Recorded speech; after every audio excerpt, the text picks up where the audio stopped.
Walang takas sa pulisya ang isang miyembro umano ng notorious na Fajardo Criminal Group. Bukod sa iligal na droga, sangkot din daw siya sa pagbebenta ng mga hindi lisensyadong armas. Nakatutok si Marisol Abduraman. Droga na halos 1 milyong piso ang halaga at baril.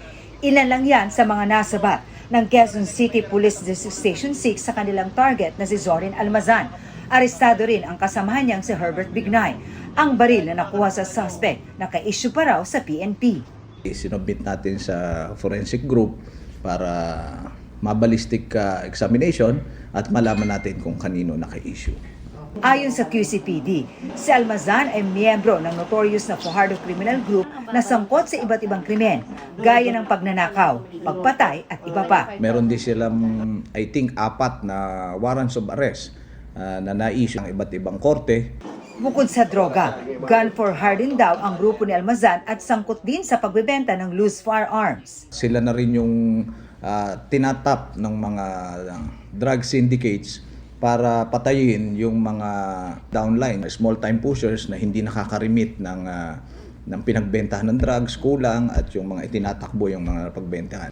Opo, namin ko po yung sa drugs tsaka po yung sa baril na nahuli po sa akin. Aminado po ako doon na nakakuha po talaga po ako.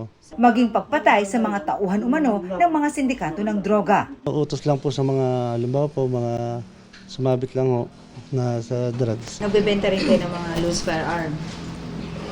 Sa ano lang po ako, 2 beses lang po ako nakapagbenta. Alam mo na drugs yun. Opo, ma'am. Eh bakit ka sumugal? Ma'am, sa hirap din po ng buhay, wala rin po pagkukunan eh. Tukoy na raw ng QCPD ang mga kasama ni Almazan. Sila ngayon ang subject ng follow-up operation.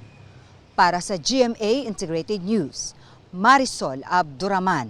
Nakatuto, 24 oras.